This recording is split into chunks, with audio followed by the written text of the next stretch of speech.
It's the RJ Ochoa Show on 94.1 San Antonio Sports Star. What's going on in Jerry's world? What's the latest from Cowboy Camp? Find out right here, Friday mornings at 7:30 and 9:30 with the manager and editor-in-chief of Blogging the Boys, RJ Ochoa. Here's Rob and Rudy.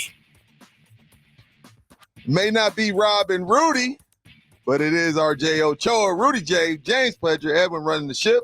It is officially 7:32, 33 now, and it is the beginning of the RJ Ochoa Show. RJ, how you doing this fine morning, sir? RJ? I can't hear RJ. What's going on?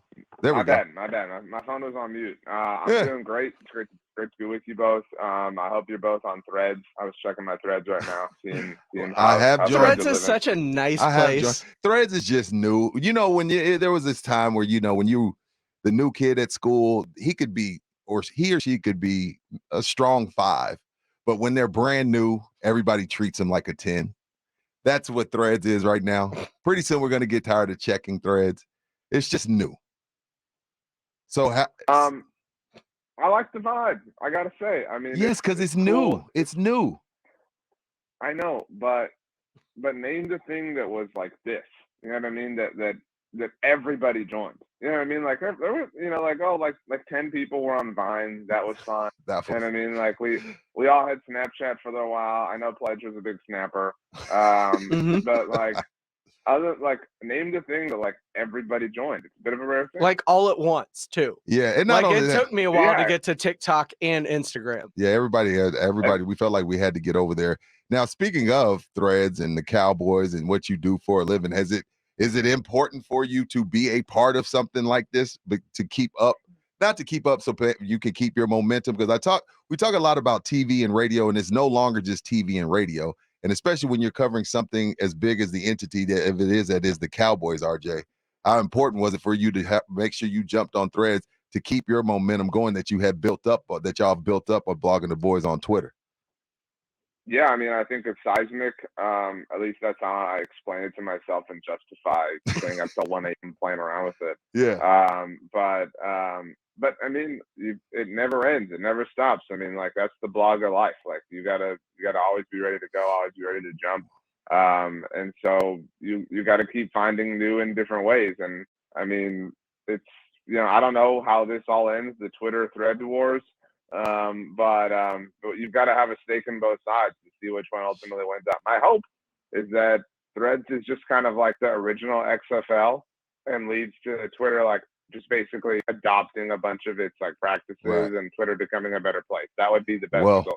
I should go to your thread and I should see a thread about Brandon Aubrey. Can you calm down now? Rob and I have been on the kick. Like, look, dude, you find a kicker, you'll find one. I know they score a lot of points, whatever. Your thoughts on USFL back-to-back champion Brandon Aubrey going to be in a kicking competition with Tristan Vizcaino? I don't know if they make rings for the USFL or yes, if they're like they might get a championship belt. Like when like, you know, the Astros give away rings, like, you know, to fans and stuff. Like I don't know if they're like that kind. But in all seriousness, but are you happy? Look, I'll be honest with you. Like I'm obsessed with football, right? Like I love football more than the average person. You just specified I have multiple social media platforms that I sort of consume football content on. There was a time when Spring League football was cool, and it dominated Pledge and I's life at least. Mm-hmm. Let's ride. But anyway, I had never heard of Brandon Aubrey before yesterday. I mean, like that's just kind of where this was at. It's a little strange to go down that route when you've got veterans like Robbie Gould and Mason Crosby and even Brett Maher kind of sitting absolutely out there. But you know, the Cowboys proved last year that you could literally go to training camp with no idea what you're going to do at this position and kind of stumble backwards into a legitimate option in the aforementioned Brett Maher. Is it just me, or does this Brandon Aubrey signing feel like Garibay versus Zerline, to where both kickers come in, neither makes it out, and you have to go get someone else later in camp, i.e. Brandon Maher? Yeah, I mean, it's nice that he only missed one field goal and he made all his extra points. Made all 35 PATs. Yeah. yeah, you Where kind did of they fall kick in love with PATs that a from in little the bit. USFL?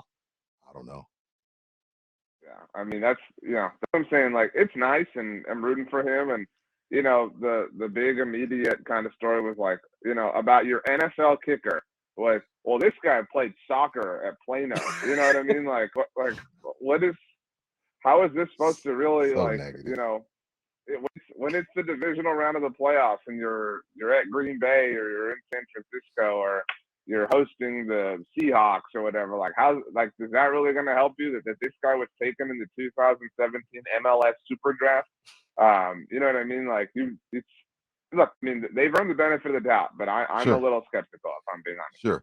We're about 3 weeks away from training camp, RJ. When you guys huddle up in the booth out there blogging the boys, because here on R&R at least, we're storylines over integrity. I don't care about integrity. We care about storylines. At Blogging the Boys, what is y'all's storyline going into Cowboys training camp? Look, I got to be honest. I love Mike McCarthy, and I think he's underrated. I talk about that a lot.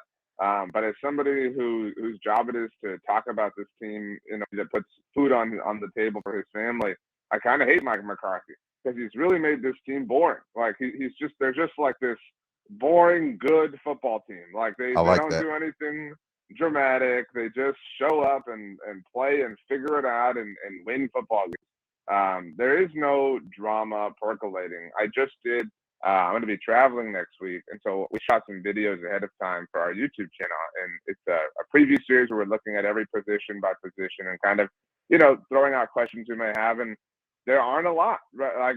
Like it's all pretty chalk. Like, yeah, I mean, you can wonder what's going on at offensive line, like what they're going to do at left guard, where they're going to play Tyron and Tyler, and what's the contingency plan for if and when Tyron gets hurt. But that's kind of the only like, holy crap, smash the glass, sort of thing that this team is involved in right now. Other than that, I mean, like, oh, whoa, like, which of their awesome corners is going to be the fifth one that they carry? Which of their awesome pass rushers is going to be the 10th body on the roster? Like, it's a really boring chalk in a good way to be a Cowboys fan. The one question that I do have that percolates above all others would be at running back. You lose Ezekiel Elliott, who had his role on the team. It was too much of a role, I think, but he had his role. Tony Pollard is now the number one. He's going to get the majority of the carries like we've always wanted, but the depth behind him is unproven, to say the least. So, you know what I mean? Like, it's spoken like a true homer. But injuries are a thing, are they not? That you have to prepare for with depth? But I mean, the running back position is so, unimportant. I mean, if you're being honest, like it matters. I mean, don't get me wrong, but it is the most easily solvable problem. So you're right. Like it is a problem. It is a question. Like, what's going to happen here? But are the least amount of effort to figure out, right? And guess what? Like if you get to training camp and you're like, man, Ronald Jones, like this isn't working out. Like we thought this was a good idea a few months ago. Like, oh man, Deuce Vaughn, turns out, Rudy J's storyline isn't exactly, translating here in training camp. What are we gonna do? We don't have a running back. Oh no, let's look at free agency. Zeke's out there, Don Cook's out there, Kareem Hunt is out there, Melvin Gordon's out there, right? Like if there were ever a position where you could just close your eyes and point at the lineup in free agency, it's the running back one this year. And that's unfortunate for the people who play that position, but it's the reality. It is the most. The Cowboys, once upon a time at training camp, brought in Alfred Morris, and he was awesome. Like that's just, it's that solvable of a problem. You know what? I think I don't think it's a question, RJ Pledge, because I feel like the answer is there. And it's Malik Davis. I think he's the best running back on that team. So for me, running back isn't an issue at all because you have a guy that is going to have a breakout season. And come, I don't know, maybe October, November, RJ will be forced to come on this show and apologize for blowing me off and shaking his head at that take. Malik Davis is the best running back on this team. He is. You're talking about the guy who couldn't get on the field after Tony Pollard got hurt? That's not his fault. I mean, like none of that like bothers me. Like I don't like hate Malik Davis. I just think that's He's a a Florida premature. running back. Remember the last Florida running back that wore number 22? That's true. But I mean, but like to your point, Rudy, like Malik Davis could be incredibly serviceable for you, and like he's a second-year undrafted free agent. Like that's how this game rolls. Yes. Like a year ago, if I had if I'd had you guys draft who you think was going to lead the NFL in rushing last year, you guys would have said, okay, I'm going to take Zeke, I'm going to take Kamara, I'm going to take McCaffrey. Yeah. Do you guys know who the top 5 rushers in the NFL were last year? No. It was Josh Jacobs, who came out of nowhere Nick and like Chubb. surprised us all. Nick Chubb was 3rd. Derrick Henry was 2nd. That's pretty chalk. Saquon Barkley was 4th, which no one expected this time a year ago. Do you know who 5th was? The 5th name? Because it was the most shocking of them all. I don't know. It was Miles Sanders. Like there was no world where you would have said Miles Sanders is going to be top 5 in rushing, and that's the point. Like we could be sitting here a year from now saying Malik Davis, like some Cardinals fan is talking about their team, and Caleb Williams is getting hyped for training camp. They're like Malik Davis, 4th in the NFL in rushing last year. Wow, I didn't even know who he was this time a year ago. I should have been listening to San Antonio Sports Star more and hearing Rudy J scream his name. Yeah, there you go. John Machota, John Machota at The Athletic joined Freddie and Fitzsimmons yesterday, RJ, and he was saying I consider him, just like you guys are on this daily. He doesn't feel like Mike McCarthy's seat is really as hot as some may think it is. He says he really believes that Jerry Jones really believes in him, and if he kind of somewhat can get back to some of the success they had last year. While he did say to make a successful season, they would have to get to the NFC Championship game, but he doesn't feel like Mike McCarthy's seat is hot. Mike's my guy, but I don't quite agree with that, only because they kind of handed the keys to him. So I don't know if it's hot, but it's warm. I mean, I think every is warm then, right? Like by that logic, like maybe you have certain exceptions, like Bill Belichick at the peak of his powers. Right now Kyle Shanahan, Nick Sirianni, obviously Andy Reid, but I mean, people ask that question a lot. Not exactly the way you. They'll be like, well, if they don't make an NFC title game this year, like is he fired? And my response to that is always like, well, how did they miss it? Like did they miss it because of a fluky call in the divisional round? Did they miss it because they didn't even make the playoffs? Like, or did they make it because of the fluky call in the divisional round? Like, did it feel real, or did they blow somebody out 30-3? To get there. I mean, like the context of it all matters. And it's hard for me to put this like line in the sand. He has to absolutely get across this. But what I will say, and things have changed, times have changed. If you allow Jimmy Johnson to be an exception, which obviously, that particular case is a unique one. Outside of Jimmy Johnson, Jerry Jones has only employed a single head coach for a 5th year. Every other coach, once they've reached at least 4 years, it's been out. That's a nice fun fact. For various reasons, like Bill Parcells walked away after 4 years. Other coaches have been fired, obviously. But so Mike McCarthy's entering his 4th year. I mean, so will he get that 5th? The only coach who got it was Jason Garrett, and he had going for him that he was a favorite son of the organization. Mike McCarthy doesn't have that emotional tie that his predecessor did. And so, I mean, yeah, like, I think you want to be better and you want to take the next step, but you also have to acknowledge, and nobody wants to, that, the Cowboys won 12 games in back-to-back years this past season for the first time since the mid-'90s. They were a playoff team in back-to-back years for the first time since the aforementioned Bill Parcells and Wade Phillips in 06 and 07. Like, he can be boring. He can be whatever. You can think that all of his success was because of Aaron Rodgers and Aaron Rodgers alone. Right. But the reality is he did a lot of things last year that nobody else did before him. Dak Prescott goes down for 5 weeks. I'm sorry. Literally, like that's not exaggerating. Literally every coach before him failed in that exact circumstance. So, and I thought he would too. His biggest crime that he has ever committed is that he lost a PR battle to Aaron Rodgers. And because of that, many narratives were shaped. People think that he's this oaf, that he's this loser, that he does nothing. And he's, brash and funny. He, made the joke about lying about analytics, and people have held that against him and all sorts of things. But the reality is he's turned the Cowboys into a very good, a very boring team that is all about football. RJ, since we're talking about the Cowboys and how far they can go in the postseason. Explain to me why Taylor Swift is the key to a Cowboys Super Bowl this year. You know what? Well, I had a tweet last night and a thread. I don't know if you saw this, Rudy. I saw it on Threads. But so last night, Taylor Swift released her version of "Speak Now," which is my personal favorite Taylor Swift album. I saw her in tour that year at Minute Maid Park. Very cool.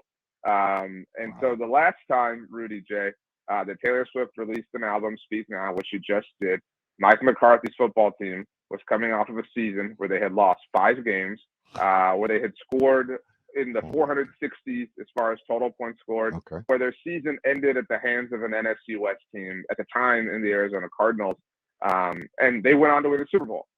So in our present moment, Mike McCarthy's team is coming off of a 5-loss campaign that ended at the hands of an NFC West team, obviously, is the 49ers. And they scored 467 total points last year.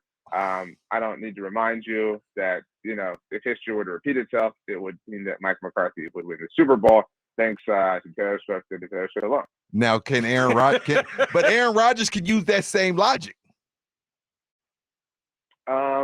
He could if he had somebody as smart as him, or as smart as me, running things. But he doesn't. So I got to get up on my Taylor Swift. Obviously, I got to get on to my Taylor Swift because I don't know. I didn't know that she was so good at what she does, but that's beside. You didn't know that Taylor Swift was a popular musician? Is that like the No. I knew she was a popular. I knew she was a popular musician. I just didn't know that I should be listening to her albums like the way you do it. I definitely didn't know I should be going to her concerts. Let's play one word, RJ. I name a cowboy. You give me the first word that comes to your mind. Trayvon Diggs. Fun. That's not good. Why the hell would I want my DB to be fun? Okay, let's keep going. Micah Parsons. What? Amazing. I would say, actually, I'll go lion. That's what he would say. Or like he would do like roar. Like I would have gone elite. So, yeah. Dak Prescott. Elite. All right, that's where we stop. All right. That's okay. Okay, let's stop right there. We've talked a lot about Dak. Pledge sat in with me Monday. Mm-hmm. And they'll take this the wrong way, but we compared him to Kirk Cousins. And you know what, RJ? There's 32 teams, right? I would say 20 of them have a quarterback where everything has to be in place for them to have whatever you want to call success, whether it be AFC Championship, NFC Championship, Super Bowl. And we feel like Dak is in the same boat as a Kirk Cousins. And if we have him in that boat of guys that need everything to be perfect, how can he then be elite? Well, so first of all, thank God y'all aren't comparing him to James Harden. But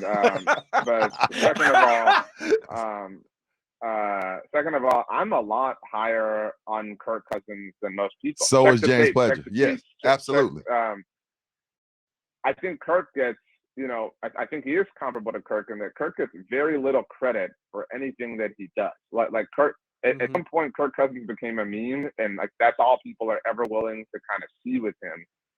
The Vikings won all these games last year. Kirk gets no credit. The Vikings a few years ago went down to New Orleans at the peak of the Sean Payton, Drew Brees, Alvin Kamara, renaissance, and beat them, and he gets no credit for that. And because he's a meme, like people just kind of ignore it. And Dak's a similar thing. Back to my word, I would say elite because I think the bar for elite is lower than it used to be, if that makes sense. Like there's so much amazing quarterback play now just across the NFL that there is more elite than there was 15 years ago.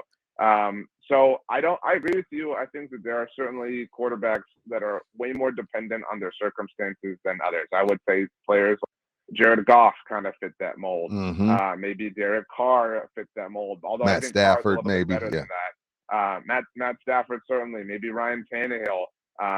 Guys, straws that can't stir the drink, but that makes the drink look cooler, like a kind of swirly straw. But I do think that Cousins and Dak are capable of kind of willing a team. I mean, think about it. Like, the Vikings accomplished literally the greatest comeback in NFL history last year. Mhm. And do we give Cousins No. any credit for that? No. He sucks. He thinks. I mean, like, you can't be a dependent quarterback and do things like that. And when you say something like this guy's elite, whatever, the moment a quarterback falters, they say, how could you say this guy's elite? There's no single quarterback that's going to be Superman, 100% of the time. And so I think that Cousins and Dak are both right there. We've had the conversation many times this offseason. Oh, man, Jalen Hurts is the best quarterback in the NFC. Dak's number 2. Who's number 3? It's Kirk Cousins. He's better than Matthew Stafford. He's better than Derek Carr. He's better than any other player you want to say. He might be the most underrated quarterback in the NFL if it isn't Dak Prescott. Wow.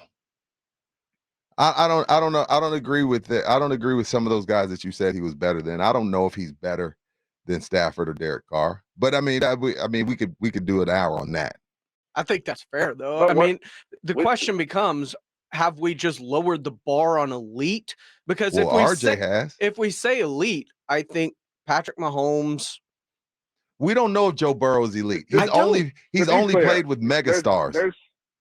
There's a Mahomes tier that nobody's okay. Mahomes, Cool. Mahomes, Let's do that. Mahomes has a tier. Yes. And then there's another tier that's probably got Joe Burrow, Josh Allen. I think Jalen Hurts, certainly last year, maybe you're unwilling to put him there. Maybe you want to see more than just a single season, but at the very least, he's the next tier below. Maybe a half tier after that, it's Dak, it's Cousins, it's Justin Herbert. I know the internet would put him a lot higher than that. It's, people are so anxious to put Trevor Lawrence there. Again, Trevor Lawrence helps author a big comeback in the playoffs. Those games obviously matter a lot, and he gets all the credit in the world for it. But Kirk Cousins has a larger comeback and gets nothing. Like, you know what I mean? Like, how many times this offseason have you ever seen the Vikings comeback, highlighted? Never. Not once. Not once, bro. No. Not once.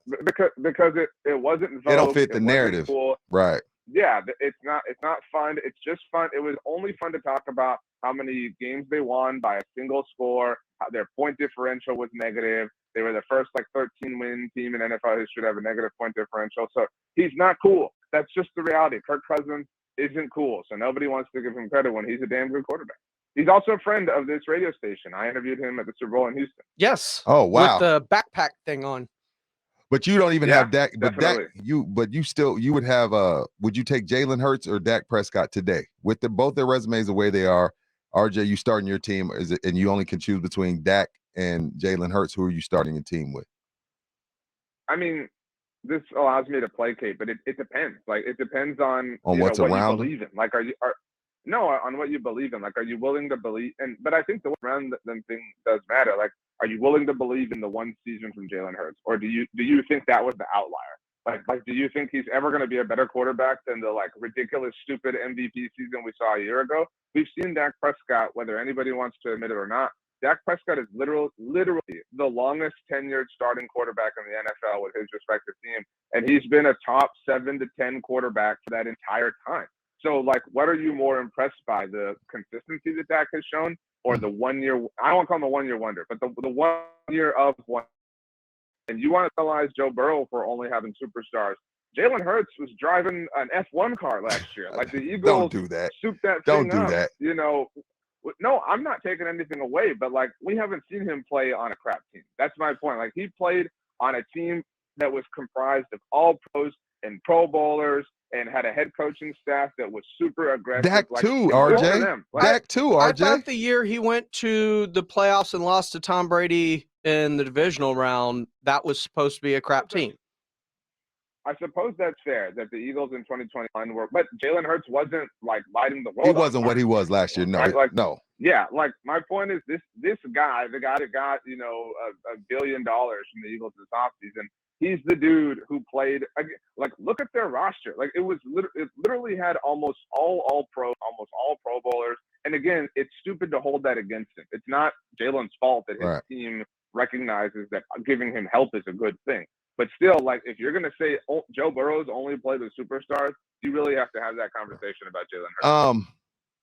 So Netflix coughed up $50 million reportedly for Jerry Jones to do a 10-part docuseries on the 90s Cowboys.